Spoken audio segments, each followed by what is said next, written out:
Volume 1, Chapter 130, 14th of March, 1945. Jesus at the Clearwater. You shall not bear false witness. How many people? Exclaims Matthew. And Peter replies, Look, there are also some Galileans. Ha ha! Let us go and tell the master. They are 3 honorable bandits. They are after me, perhaps. They pester me even here. No, Matthew. A shark will not eat little fish. It wants a man, a noble prey. And if it cannot really find one, it will gorge a big fish. But you, I, and the others are tiny little fish, trifles. Are you referring to the master? Asked Matthew. Of course. Can't you see how they are looking in every direction? They are like wild beasts scenting the trail of a gazelle. I am going to tell him. Wait. Let us tell Alphaeus' sons. He is too good. A wasted goodness is swallowed by those mouths. You are right.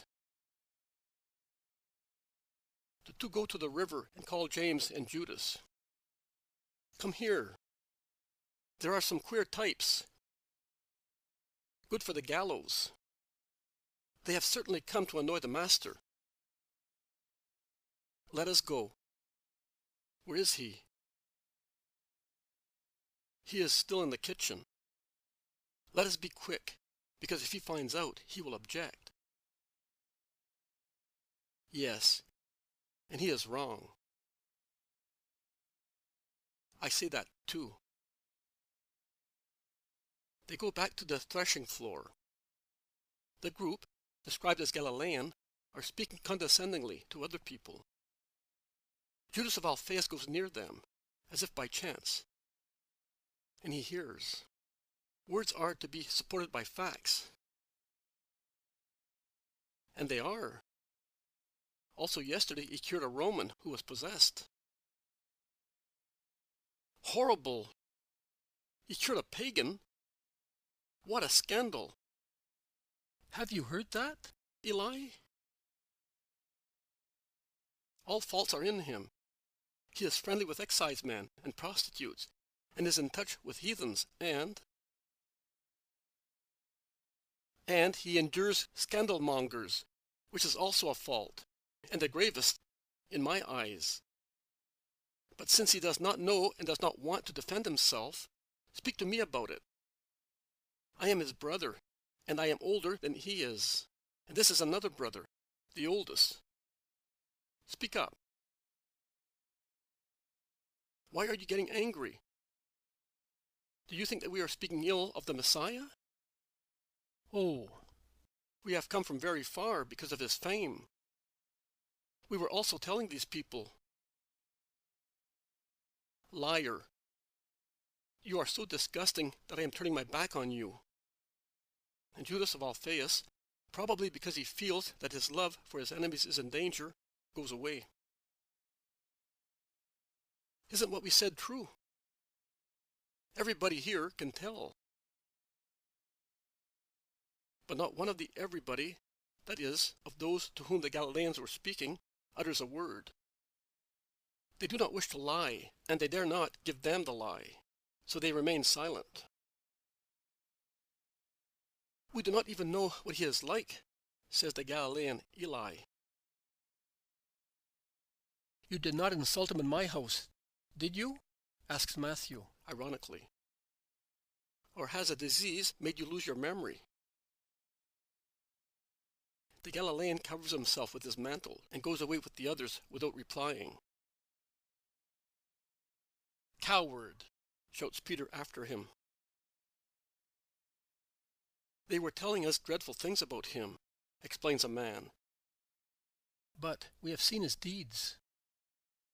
On the other hand, we know what they, the Pharisees, are like. Whom should we believe then?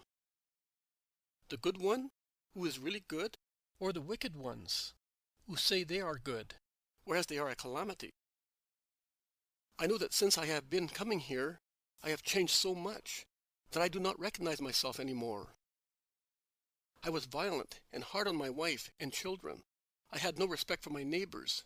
Instead, now, everybody at the village says Azariah is no longer himself.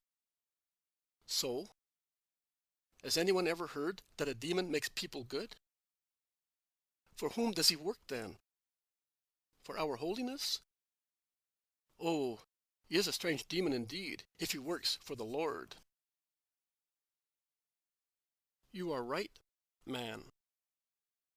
And may God protect you because you understand, see, and work properly. Carry on like that, and you will be a true disciple of the blessed Messiah. You will be a joy for him who wants your good and bears everything to lead you to it. Be scandalized only at true evil. But when you see that he works in the name of God, do not be scandalized, and do not believe those who would like to persuade you of scandals, even if you see him doing new things. These are new times. They have come like a flower, which has come up after its roots have been working for centuries. Had he not been preceded by centuries of expectation, we could not have understood his word. But centuries of obedience to the law of Sinai have given us the minimum preparation which enables us to inhale all the incense and the new times, a divine flower that the bounty has granted us to see, and thus purify and fortify ourselves and spray ourselves with the scent of holiness like altars.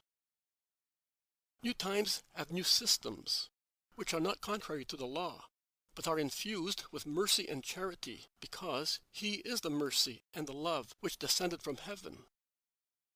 James of Alphaeus waves his hand to the people and goes towards the house. You do speak well, says Peter, amazed. I never know what to say. I can only say, be good. Love him, listen to him, and believe him. I don't really know how he can be satisfied with me. And yet, he is very satisfied, replies James of Alphaeus. Do you really mean that, or are you saying so out of kindness? It is true. Also yesterday he was telling me. Was he? In that case I am happier today than I was the day they brought me my bride. But where did you learn to speak so well? On his mother's knees and beside him. What lessons! What words! Only he can speak better than she. But what she lacks in power, she gains in kindness and penetrates your heart. Oh, her lessons! Have you ever seen a piece of cloth, the corner of which touches a scented oil? It slowly absorbs the scent, but not the oil, and even if the oil is removed, the scent is still there to say, I was there. She is like that. With her wisdom and grace, she imbued us, coarse pieces of cloth, which later life washed, and her perfume is within us. Why does he not make her come? He said he was going to. We would become good. We would not be such blockheads. At least I would not. And also these people. In her presence, they would be good. Also those wicked persons who come now and again. Do you think so? I don't. We would improve, and also the humble people. But the mighty and wicked ones? Oh, Simon of Jonas, don't ascribe your honest feelings to other people. You would be disappointed. Here he is coming. Don't let us say anything. Jesus comes out of the kitchen holding the hand of a little boy, who toddles along with him, eating a piece of bread seasoned with olive oil. Jesus adapts his stride to the little legs of his friend. I made a conquest, he says happily. This 4-year-old man, whose name is Azrael, told me that he wants to be a disciple and wants to learn everything, to preach, to cure sick children, to make the vine shoots bear bunches of grapes also in December, and then he wants to climb up a mountain and shout to the whole world, "Come, the Messiah is here." Is that right, Azrael?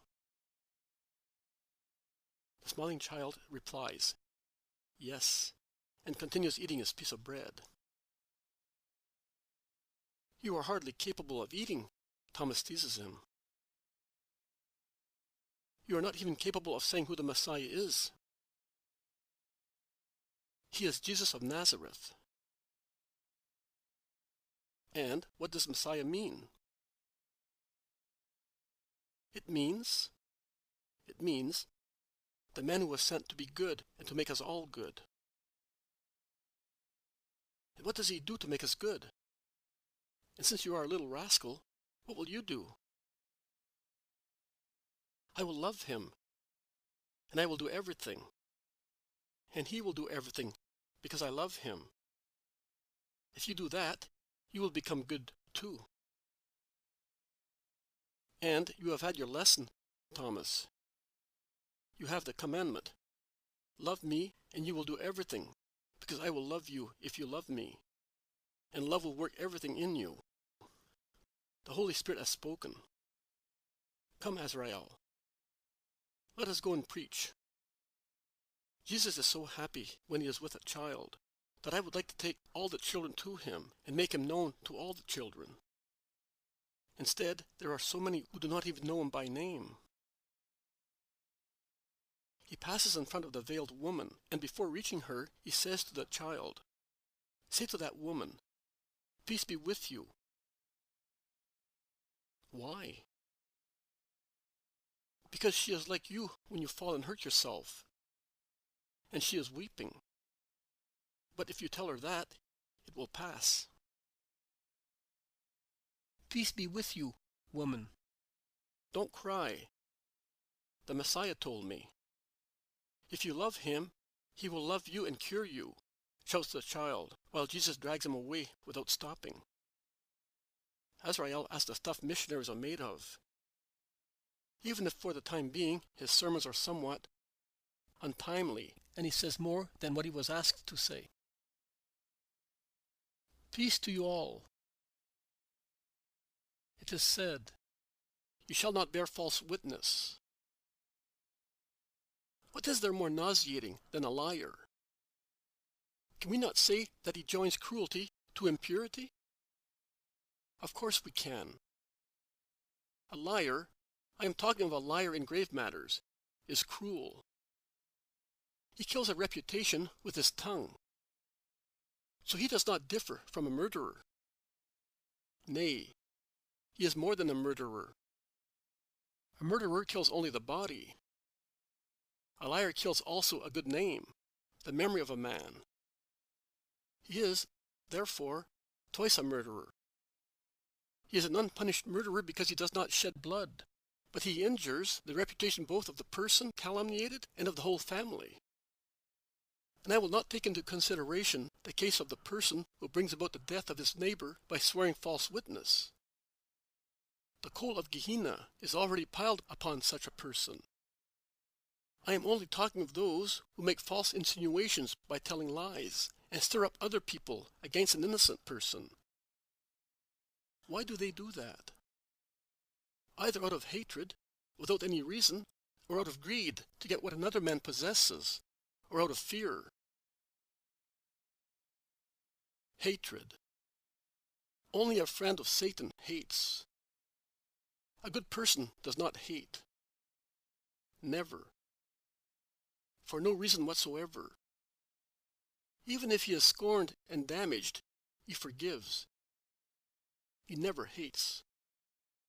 Hatred is the witness that a lost soul bears of itself, and is the best witness in favor of an innocent man. Because hatred is the revolt of evil against good. Who is good does not need to be forgiven. Greed. He has what I have not got. I want what he has. but only by disparaging him I can obtain his position. And I am going to do it. Will I be lying? What does it matter? Will I be stealing? What does it matter? Will I ruin a whole family? What does it matter? Of the many questions that the shrewd liar asks himself, he forgets. He wants to forget one question. This one. And if I should be found out? He does not ask himself such question, because, a prey to pride and greed, he is like one whose eyes are closed. He does not see the danger. He is like a drunk man. He is intoxicated with a satanic wine and does not consider that God is stronger than Satan and takes vengeance of the calumniated man. The liar has given himself to falsehood and foolishly relies on its protection. Fear. Many a time man slanders to excuse himself. It is the most common form of falsehood. Evil has been done. We are afraid it might be found out as our deed. Then, using and abusing the esteem in which we are still held by other people, we upset the situation, and we saddle someone else, of whose honesty only we are afraid, with the evil deed we accomplished. We also do it because at times our neighbor has been the unintentional witness of our evil action, and we want to be secure from his eventual witness. So we accuse him to make him unpopular, and thus, if he should speak, no one may believe him. Behave properly, and you will never need such falsehood. Do you not consider, when you lie, what a heavy burden you take upon yourselves? It is made of subjection to the evil spirit, of perpetual fear of being found out, and of the necessity of remembering the lie, also after years, in all the circumstances and details in which it was told, without contradicting oneself. The labor of a galley slave. If it only helped to gain heaven. Instead, it serves only to prepare a place in hell. Be frank. How lovely are the lips of a man who does not know falsehood. He may be poor, coarse, unknown. He is he? But he is still a king, because he is sincere. And sincerity is more regal than gold and diadems, and elevates one above the crowds more than a throne, and procures a greater court of good people than a monarch has. Intimacy with a sincere man gives safety and comfort, whereas friendship with an insincere person, or even to be near such a person, causes a feeling of uneasiness. Since the truth soon comes to light in 1,000 ways, why does he who lies not consider that afterwards he will always be suspected? How can one believe what he says? Even if he speaks the truth, and who hears him wants to believe him, there is always a doubt. Is he lying also now? You may ask, where is the false witness? Every lie is a false witness, not only legal ones. Be simple, like God and a child. Be truthful every moment of your lives. Do you want to be considered good? Be truly so. Even if a scandalmonger should wish to speak evil of you, 100 good people will say, "No, it is not true. He is good. His deeds speak of him."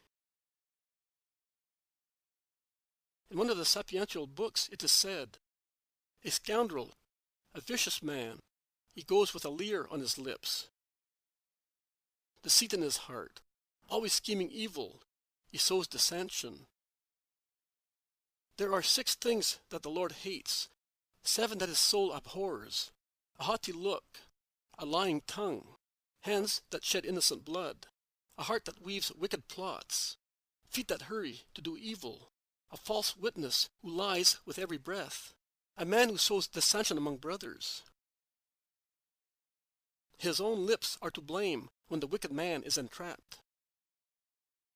A false witness is nothing but deceit.